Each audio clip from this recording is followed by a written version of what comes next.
He's a big dude. Yeah. Danilo Gallinari is retired. Oh. 20 professional seasons, 16 in the NBA. He was the number 6 pick. Why did I think he was the number 1 pick? You're thinking of Andrea Bargnani. Thank you. That's exactly 100% what I was thinking of. Well, happy trails, Danilo. He's probably on some, beach in Croatia or somewhere awesome in Europe right now, just chilling. He's spending 38 Beckham's money. Yeah, exactly. Well, as we wait for Sean, that's fine. Also, I want to get a little bit back to what we were talking about with the Kings and so Dwayne called after Javier did. So Javier called and was saying they're not going to win 25. And Dwayne called and said, the organization needs to wake up and make some. We're waiting on them to make some moves to turn this around. But see, this is where it gets very interesting and confusing, and where guidance is. They say parental guidance suggested, franchise guidance suggested. The Kings are in a very interesting spot right now because, to Dwayne's question, and I'm not being a wise guy here, what do you turn it around? How? I think, I'm going to interpret what I thought he meant. I and maybe this is me projecting because this is what I would like to see too. Mm-hmm. Just something different.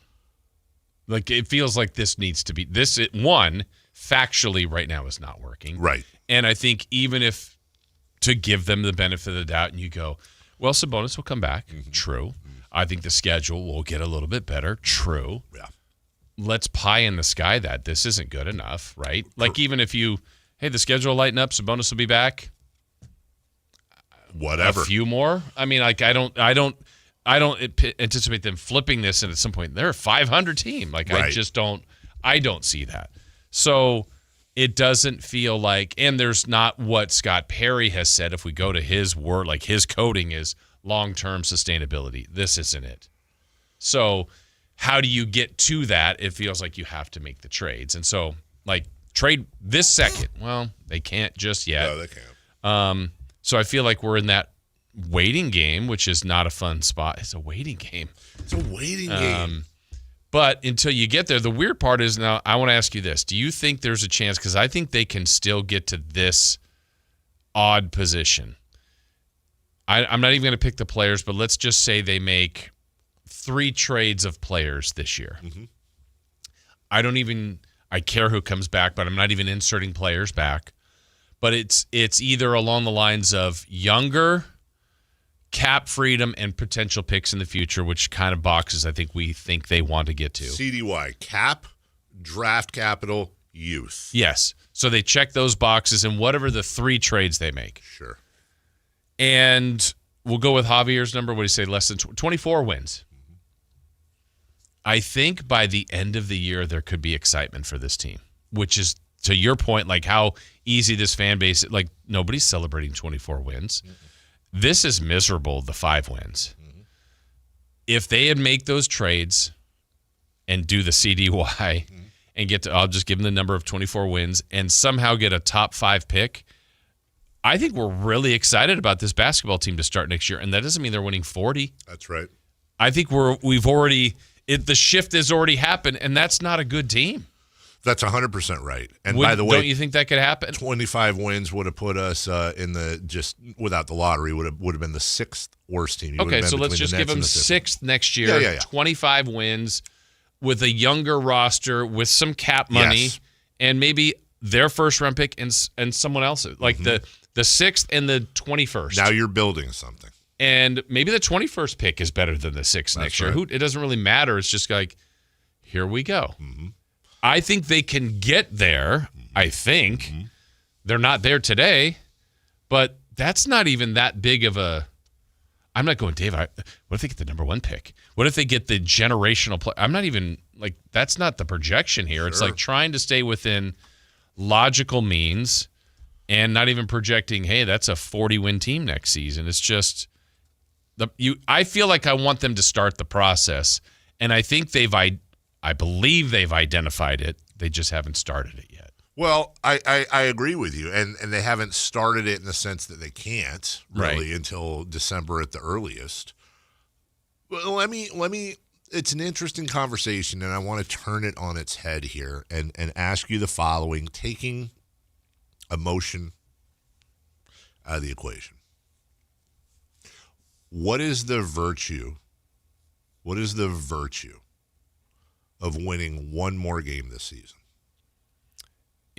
From right now? I'm talking about in the idea of a long-term plan. Here's my argument. Uh-huh. There's no virtue in winning. Not even one more game. Right. Because although you and I have said many times, and this is true, being the worst team in the NBA does not only does it not guarantee you the number one pick, but the worst team in the NBA since they switched the odds and how they do this has never gotten the number one pick. Right. But for me at this point, if I'm in Scott Perry's chair, all I can trust is mathematics. I want to do everything I can to ensure that I get the best player in the draft. Right. How do I do that? I put my team in a position to where they have the best odds at getting the highest pick or picks. I want to add more picks to that draft so I have the best odds of catching lightning in a bottle, or maybe I missed on this guy, get this guy. And I'm saying I know fans are listening and going, well, it means I'm going to have fun at the game. I'm not immune to that. You're not going to every game, Dave. I'm not immune to that. But I'm saying no emotion from a pure building for the future standpoint. I don't know what wins do for us. Okay. I'm asking. I know what you're saying. Yeah. Well, a couple pushbacks on it. One would be, like, literally if they did not win another game. Yeah. It would be historically, yes. like, we hate the fact that they have the longest playoff drought in NBA history. Charlotte's our hope. Like, they're at 10. Yeah. Maybe they have 8 more years. And it's like, good, the Kings don't have it anymore. I don't want them to have the worst record in the history of the league. I agree with you. So let's say, let me rephrase. 14 wins. What's the benefit of them winning any more than 10 more wins the rest of the year? Okay. But let's just say I know what you mean by that. Then why make a trade? Because right now this is not working. Mm-hmm. So if you're trying to get to the mathematics of your equation, I think you also then have ticket renewals that are coming out soon. You got a fan base that isn't very happy, which is totally understandable. Yep. But if the perception is, wait, you're comfortable running this same group out here for, Sure. I get it now, you got to wait till December 15th, but you're going to make it through December, through January, through the trade deadline, and you're going to keep this roster? Mm-hmm. What are you doing? So I wouldn't do that, and I'll tell you why I wouldn't keep the same roster for 2 reasons. Number one, because I want to get part of that rebuilding. Remember, it's cap, it's draft, it's youth. Yes. Okay, so getting rid of that's cap. Also, that's youth because addition by subtraction. Yeah. I trade Levine, Sabonis, DeRozan. That's going to open up some room for the more Reynolds and Devin Carters and Keon Ellis's, hopefully, and obviously Nate Clifford. So I get that. Plus, it also allows me, by pushing my cap down, now I can really start getting into where Sam Presti made his bones, which is, we'll take your 1 year, your $30 million expiring guy, and go ahead and give us a couple of firsts and a pick swap. Yeah. That allows me to start turning that screw a little bit as well. Exactly. And I think the odd thing that could happen, I don't know that this will, because I think individually some of the veterans we're talking about are valuable pieces. Mm-hmm. They're not showing it on this team, but I think they could help other teams.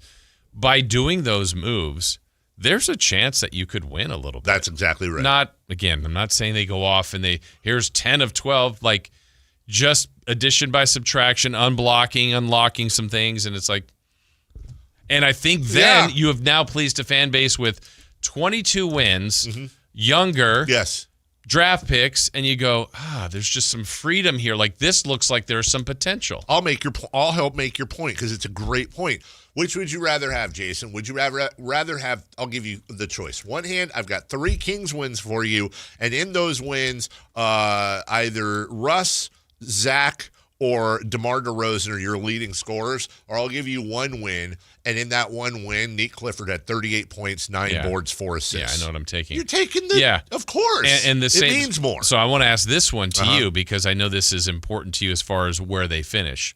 Let's just say in this fantasy world, they make these trades, doesn't even matter who it is, but they're younger. The clear-cut thing is they're younger. Yes. Because the bottom of the West is so bad. Yeah. Like when they won 2 in a row 2 weeks ago, it's like, oh my gosh, they're 1 out of 8 or Right. 1 out of 10. Like, this isn't a good team. They're right there. I don't know. They win 7 of 13, and it's like, oh my gosh, they might get the 10th. Yeah. How do you feel about that? If they've made the trades. If they've made the trades. And because the bottom is that bad, again, I'm not suggesting chip in a chair here. I'm saying, wow, at the end of all this, somehow they're like within striking distance of the 10. So in this situation that you're presenting, they have made the trades. We're looking at Keegan Murray and Nick Clifford and Maxime Reynaud and maybe Russ is still here. But these guys are getting 30 minutes. They're big time. I have to live with that. Yeah. I have to live with that, and I have to tell myself, okay, well, maybe we're Dallas last year. Yeah, and you still win the lottery. You still win the lottery, but what I do not want to do is I do not want to do anything to slow the youngs developing. And by the way, if they end up developing in a way that's ahead of schedule and it, air quotes, costs us a few losses, that's fine. That's absolutely fine. That's how it has to be. Yeah, exactly. Because the opposite of that is Sabonis comes back, schedule lightens up. Hey, and they start playing better. I don't want them to think, hey, one more veteran and this is a 9 or 8 seed. Like, no. Just if it happens the other way, it happens. But not this way. Worst case scenario is that they cobble together some wins with an easier schedule. Yeah. And they go out and they make one of those win now moves.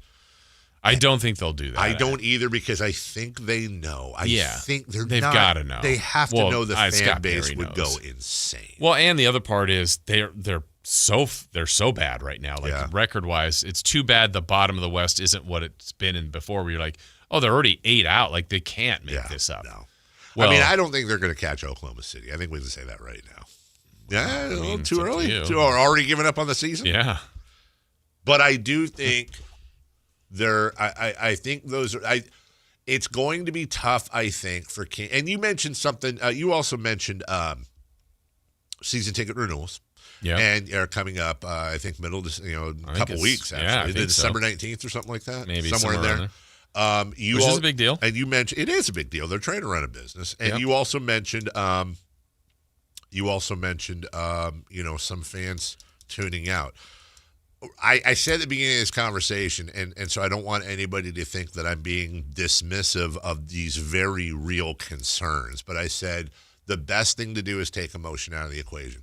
You know when the fans are gonna turn around? When we win. Yeah. Very quickly that will happen. The longer we do this perpetual running in place marathon purgatory thing, they're tired of it. And let me just say this, and I will say this very respectfully, because I'm putting my feet in lava a little bit here. But if this is a hot take, then I don't know what to do. This isn't. This is me speaking on the season ticket renewals. I don't care, and I'll explain why.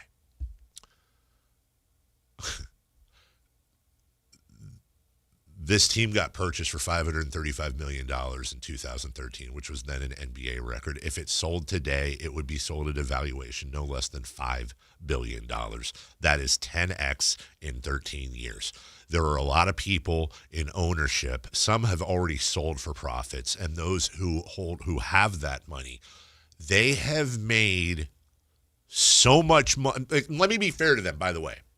They have not made any money. Right. As a matter of fact, they've lost money because it's not liquid. And I know here I am defending billionaires, but I'm just explaining how it works. Right. People go, well, Vivek owns 20%, and that's $1 billion, and he wrote a check for what, $80 million, whatever it is. Same idea as your home. I'm sure it went up. That's exactly right. So you sell it. That's exactly right. And by the way, on top of that, there's been the building of DOCO. There's capital calls they've had to make where you're paying millions of dollars into the system. Now, don't get me wrong, they're gonna be fine, but they still have, at least in equity, right. They have made a lot of money, and we called it originally. We called the arena, and we called when it was the city and the team that were involved in the arena partnership. That was called a public-private partnership, PPP. That's what it was referred to. This is a public public-private partnership. And I would say, and I think this is very fair to say, I would say that the team for the last 12 years has enjoyed far more profits than the fan base has enjoyed on-court success. That's not me ripping the franchise. That's me saying when I hear about it. So if season ticket renewals dip, I don't want them to, right? But I get it. It's not a concern for you. It's not a concern for me because what is a concern for me is that, you know, who else got bought for $500 million 2 years prior to the Kings? That was when Joe Lacob and Peter Guber bought the Warriors from Christopher Cohan for $500 million, which was a then record. They are now, I believe, the second most valuable team in American sports, if not third. I think it's $8-9 billion that the Warriors are worth. And part of that's Chase Center, of course, and the property around it. A lot of that is, you won a lot of championships. Everybody, this is the least fickle fan base perhaps in all of sports. They will do their thing no matter what. And if there's a little dip right now, well, guess what? If you go to any other business, you go to McDonald's and you roll in there and you order a Big Mac, and every year you get, it's 2 whole beef patties, special sauce, lettuce, cheese, pickles, onion, sesame seed bun. But yeah, he's a big boy. Maybe you go in and you get 1 whole beef patty. And then the next time you go in, you get both beef patties, but there's no sesame seeds. There's no lettuce or onions or a sesame seed. They give you a McRib. They give you, right. You get imagine going into any other sane business transaction and because for example, if the Sacramento Kings over the next 2 years, let's just say in this alternate universe, let's say they do make the playoffs this year, okay? And then let's say next year, they make it to the Western Conference Finals. Mm-hmm. What do you think season ticket prices are going to look like in 3 years? Right. They're going to go up. But here's the thing. Do Kings fans get a discount this year because the team's so bad? Of course they don't. That does not happen. Fans don't get a discount you don't get a refund in the mail saying, you know what? We were supposed to win 35 games. We only won 20. Here's 10% back. We did not deliver on what you paid for on the court. Here's a refund. Not only that, there could be another hike. Now, part of that's inflation. I understand that. They're trying to run a business. This is not me bashing the team. This is me acknowledging the business aspects of it. I get that. But guess what, man? You got to dig in then. Because when you win on the floor, you're going to win off the floor too. And to be honest with you, the Sacramento Kings, since Vivek took over, this is the biggest compliment I can give. Off the court, they have consistently won. Off the court, they have done a ton of stuff here locally, charitable-wise. They have done a ton. They've helped entrepreneurs with that whole program. There are countless playgrounds built and schools and everything we wanted when we said it was bigger than basketball. They've done that. They have been exemplary on that. They have failed miserably for the most part on the floor, and that needs to hurt everybody. That hurts the fan. That hurts the fan's pocketbook. That hurts the fan's mental health. It should also hurt the franchise, and I know it does. So it's going to be tough times, and that's why when people say ownership's afraid of a rebuild, I'm not immune to that. I get that. It's easy to sit out here and say, whatever, billionaire, deal with it. That's not how it works. Yeah. So I just think now, between the decision makers, meaning Scott Perry and B.J. Armstrong and others in there, I believe they know the realization is that. I think they do, too. I hope Vivek does, too, and others, where it's, look, I appreciate them wanting to win. Yes. I think they want to. Yes. Through 21 games, this isn't it. No, I think they fully know. Yeah. They're very aware. Now, I do believe they could probably have a little bit more out of this team. I think they've underachieved a bit. I agree with you. And am I saying they should be 8-13? Okay. I mean, I'm not saying 13-8. Yeah. I think there's a few more wins out there, but they haven't played like it. Right. So I think there's more talent, but it's still mismatched. It's still they're small. They could use more athletes, more wings, more length. Kind of where the league is going. The league has a ton of shooting. I don't think this team has a lot of that. They got more mid-range guys, some ISO guys. Like it's clunky. It's not And they have underachieved. They have, but like individual, like Levine is a good player. Yes. DeMar DeRozan's a bucket getter. Yes. Samantas Sabonis is one of the better centers. Yes. It's not working. No, it's and not. then what you're hoping to build upon, we're not getting enough Clifford. And I don't know if Reynaud's a piece of the future, but let's figure it out. Is Carter? I don't know. Let's find out. He hasn't really played a full season. No. Like a lot of us are bothered by Ellis, and I am too. But like we've forgotten about Carter. Like that's right. Maybe he is a guy. I don't know. Don't know. I mean, people have their opinions already. They've fine. already formulated the opinion based on a guy that was a lottery pick, drafted by a guy that has a decent. Now, look, I get Davion Mitchell over Alperen Şengün. I understand that. But Halliburton, Davion Mitchell, Devin Carter, we haven't. He didn't come into February of last year with the shoulder injury. He hasn't even. He's still 2 months away from one rookie season, and we're already like, he's trash. Yeah, he might be trash. He might be. But dude, can we get?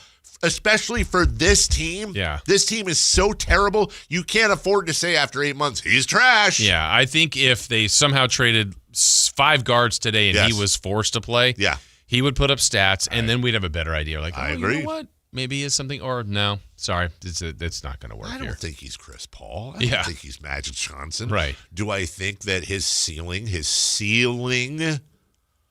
a... I don't think we've seen his ceiling. No. Yeah. I'm saying I'm trying to blue sky it as best I can for Devin Carter. I think his ceiling is kind of a, and don't laugh because again I'm talking ceiling is like a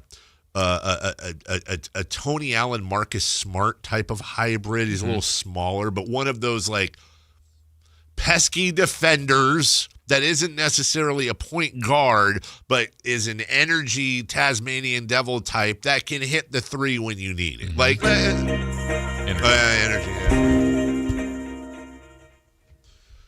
Huh. But what we cannot do again.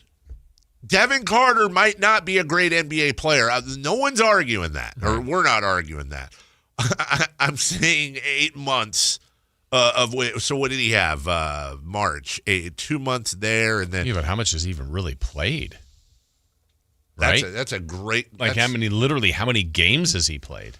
And by the way, it's not just your skill sets. It's not just it's the merry-go-round of the NBA. It's. You're taking all your, you're working with the third team for the most part, probably. You don't know, and again, these are champagne problems. I understand that. We'd all trade places in a heartbeat, but we don't know what it's like to be trying to make it in this league, and you don't know if you're going to play or not that night. Right. You may not play for 4 straight games, and then all of a sudden something happens, and you're called off the bench, and you're thrown right in the middle of the whole thing. I'm looking at his game log right now this year. So he hasn't played since the 12th of November. Wow. Yeah. And he played 22 minutes. He played 22 minutes, and he had 11.6 boards, 3 assists, and a steal in 22 minutes. Yeah. That's not that bad on the surface when you factor in he played. But then before that, Jason, 6 minutes, 5 minutes, 5 minutes, 3 minutes, 12 minutes, 9 minutes, 3 minutes, and that's it. He has played in a grand total of 8 games this year. And he is averaging in those games 8 minutes a game. And that's skewed up by that 22-minute chunk he took. That's how are you supposed to grade a guy based on that? I'm sorry, let me just look here. It's January. Okay, so I thought it was February. So he started January 3rd was his first game back. And in those games last year, Jason, for the month of January, he averaged 10 minutes. February, 8 minutes, 11 minutes, 16 minutes in the final 6 games of the season, and he did not play well. Yeah. How the hell do you grade somebody based on that unless they're just absolutely embarrassingly horrible every single night, which I don't think is fair to say he has been. Yeah. You can't.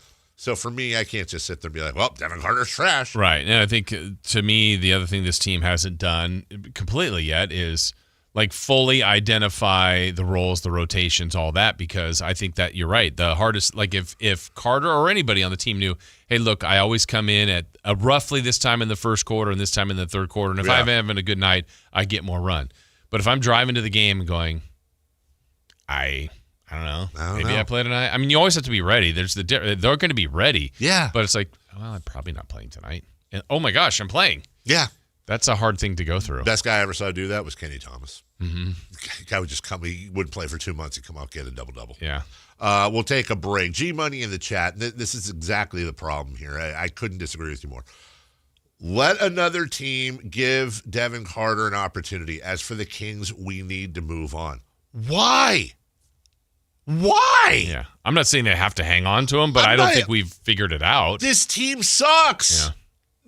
Why is this team got to let go of a still rookie lottery pick that has had barely any? This is the exact team that you put a Devin Carter on and give him a couple of 30-minute games. See what the hell he can do over some consistent time, and hopefully those trades. I really hope those trades happen, and I hope he's not in them. I hope he's not. I hope Keon Ellis isn't in them. I'd love to see these guys getting extended minutes. That's the point of a rebuild. That's part of the process. We'll take a break. When we come back, 4 down territory. I did hear from Sean. I didn't look.